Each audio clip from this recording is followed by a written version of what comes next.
आज आप सबको मालूम है झारखंड में विधानसभा चुनाव होने जा रहे हैं और पिछले दिनों सब कार्यकर्ताओं का इच्छा रहता है विधानसभा चुनाव जब आए तो चुनाव लड़े। इसके लिए तैयारी भी लोग करते हैं और मुझे भी एक कार्यकर्ता होने के नाते चुनाव लड़ने का भाव है। आप सबको मालूम है कि किसी कारणवश हम चुनाव भारतीय जनता पार्टी के तरफ से कैंडिडेट की घोषणा होनी थी, चुनाव नहीं हो पाई और चूंकि परिवार है मुझे लगा कि जनता के बीच से मुझे लगा कि चुनाव लड़ना चाहिए और चुनाव लड़ने के लिए निर्दलीय प्रत्याशी के रूप में पर्चा भी करता है। इस बीच पार्टी के शीर्ष नेताओं की बात होता है और जब समय नजदीक आया तो मैं नॉमिनेशन भी करता हूँ। नॉमिनेशन करने के बाद देश के बड़े नेता, असम राज्य के मुख्यमंत्री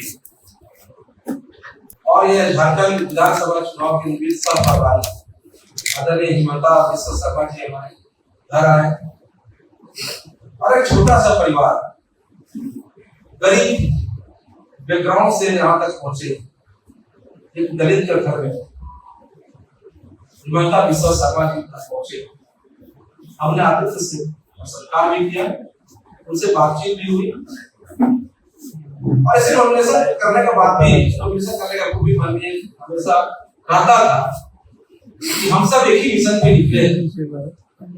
जिस प्रकार से झारखंड में झारखंड राज्य के मुख्यमंत्री हेमंत सोरेन जी सरकार चलाए और उस सरकार को हटाकर एक अच्छी सरकार देने के लिए हम सब आगे निकले। ये भाव हमेशा नॉमिनेशन या नॉमिनेशन पूर्व मेरे में आता है।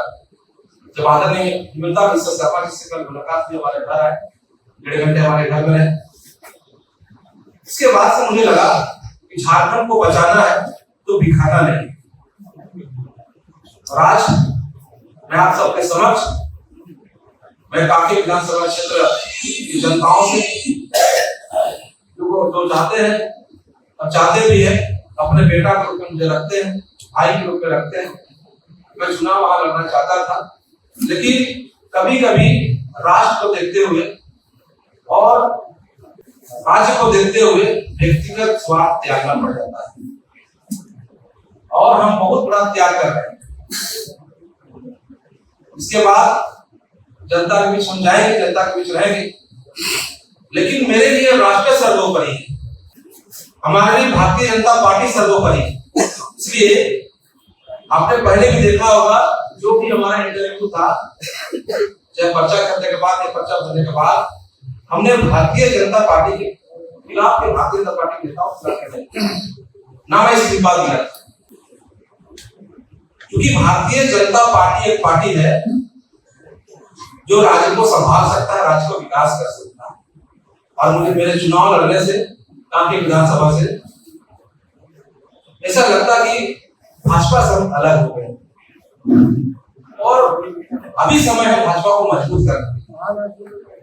हम सब भाजपा को मजबूत करना चाहते हैं और यहाँ पर जो इस प्रकार से बांग्लादेशी घुसपैठ जो झारखंड में अपना पांव फंसा रहा है, तो झारखंड और झारखंडियों के लिए चिंताजनक विषय है।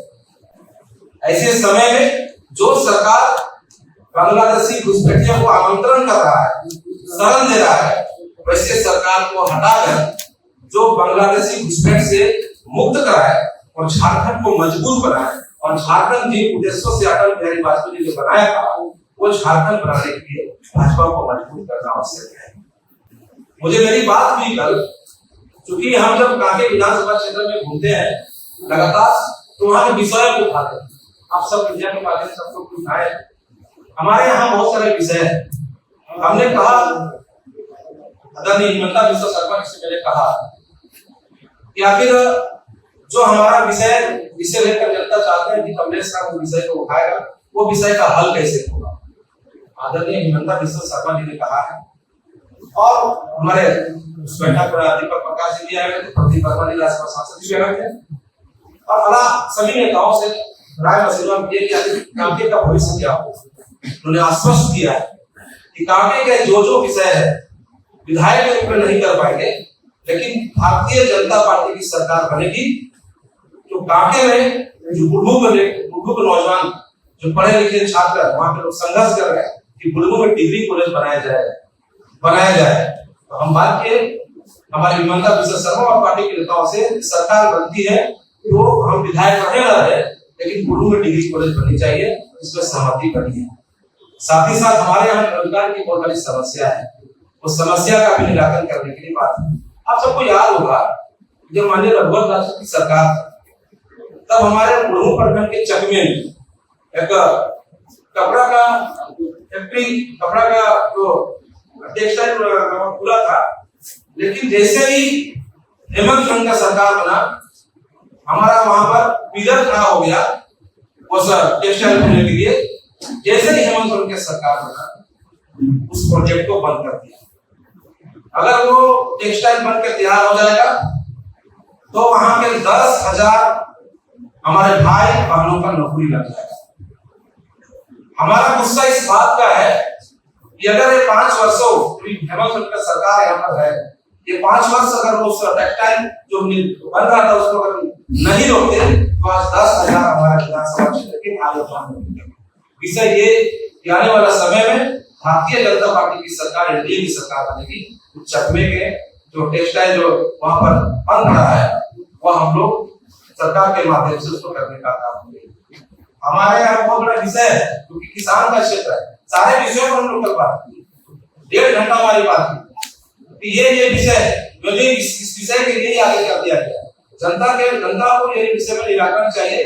तो हमने बात किया कि हमारे किसान क्षेत्र है, बहुत सारे पत्रकार साथी हमारे काफी ध्यान से दिया हमारे यहाँ कोल्ड स्टोर नहीं होने के कारण किसान का जो फसल है कभी कभी बर्बाद हो जाता है, इसको लाखों का नुकसान होता है। तो हमने कहा है कि सरकार भारतीय जनता पार्टी को सब बनाएंगे और ये विषय को हम लोग कोल्ड स्टोर को लाखों का करवाना पड़ेगा, वो काम को करना।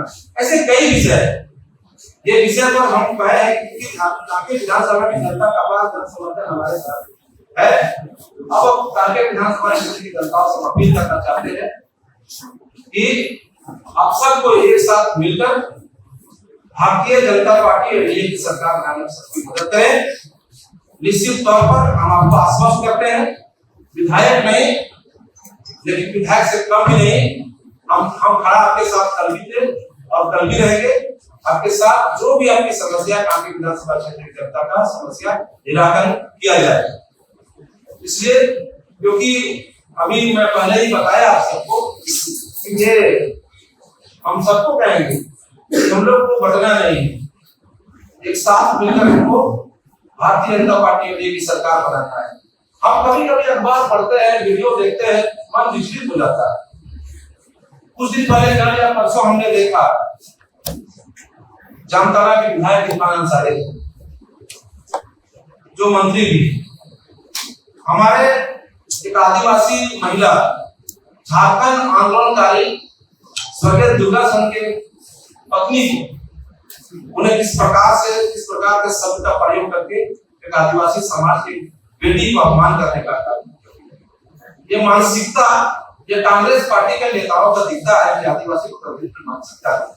ये कोई नई बात नहीं, इससे पहले भी विधानसभा के अंदर वही इरफान अंसारी कांग्रेस पार्टी के नेता हमारे प्रदेश अध्यक्ष आदरणीय बाबा पांडे जी के प्रति उन्होंने कहा था कि आदिवासी इतना तेज कैसे हो सकते हैं, आदिवासी तो पता नहीं आदिवासी को बुद्धू समझते हैं। तो आदिवासियों के प्रति ये कांग्रेस पार्टी का जो विचार है, इनका सिद्धांत है, ये झारखंड में आने वाला समय ये झारखंड के लिए चिंताजनक विषय है। ऐसे समय में ये कांग्रेस पार्टी और झारखंड मुक्ति मोर्चा ये इंडी का निबंधन जो है इस फंड का प्रबंधन से हटाकर भारतीय जनता पार्टी की सरकार बनाने आवश्यक है। बहुत जेएमएम ने तो बोला था कि हर गरीब परिवार को सालाना 72,000 रुपया देंगे। तुमको मिला? नहीं मिला। हमको भी नहीं मिला। हमें तो नहीं मिला। आपको मिला क्या? इनके परिवार को तो सालाना 72,000 नहीं मिला, आपके परिवार को मिला क्या? TheFollowUp.in. Like, share and subscribe.